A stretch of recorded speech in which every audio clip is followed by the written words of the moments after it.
Every spring, the skies of southern Colorado's San Luis Valley fill with the sight and sound of thousands of migrating sandhill cranes.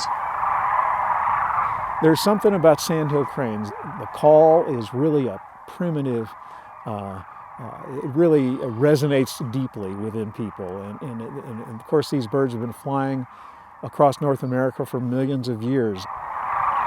Recently, that primitive call has been joined by the very modern buzz of this machine. This is a military-grade drone called the Raven. Basically 8 major pieces: the wings, the fuselage that snaps together, the tail. Drop is clear. The drone was donated by the Army to the United States Geological Survey to be used for scientific research.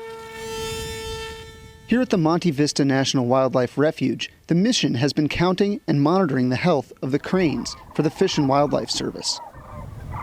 We need to do a good job of assessing how many birds there are out there so that we can ensure that there are plenty of birds, not only for the viewing public, but there are birds to hunt, and to make sure that we establish harvest levels that are appropriate so that we can continue to enjoy these birds for many, many years. Usually, bird counts are done by a biologist flying in a small aircraft, which can be dangerous. Seems like every few years we hear of a colleague that's either been injured or worse in a plane incident.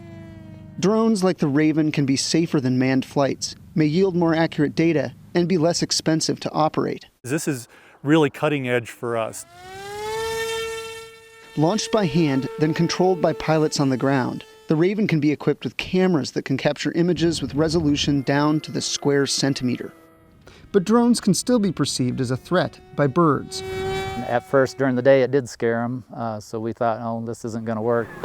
But each evening, the cranes gather together in the wetlands. They're pretty sedentary for the evening, and we found out that when we flew in the middle of the night with thermal imagery, the birds really didn't move at all. And what we actually get from the videography, the thermal imagery, looks like a lot of rice grains on a dark piece of paper. And so what we can do then is use software to identify the pixels that make up a bird, and then we can have a machine actually go through and count all the birds for us. The success of the crane study has piqued interest in drone missions.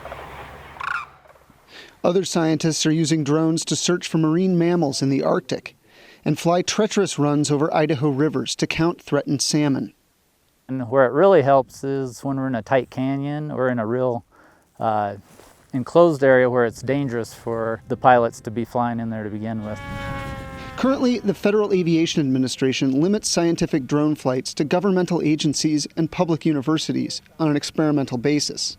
I think that the Federal Aviation Administration and others are using a go slow approach on a lot of this because of the potential for problems as you get more and more of these vehicles in the air. With mounting interest in the tools, Congress has directed the FAA to integrate drones into the national airspace by 2015. If this technology enables us to do things more safely as well as more efficiently, we're fools not to take advantage of it. From the Monte Vista National Wildlife Refuge in southern Colorado, this is Sean Patrick Farrell for the New York Times.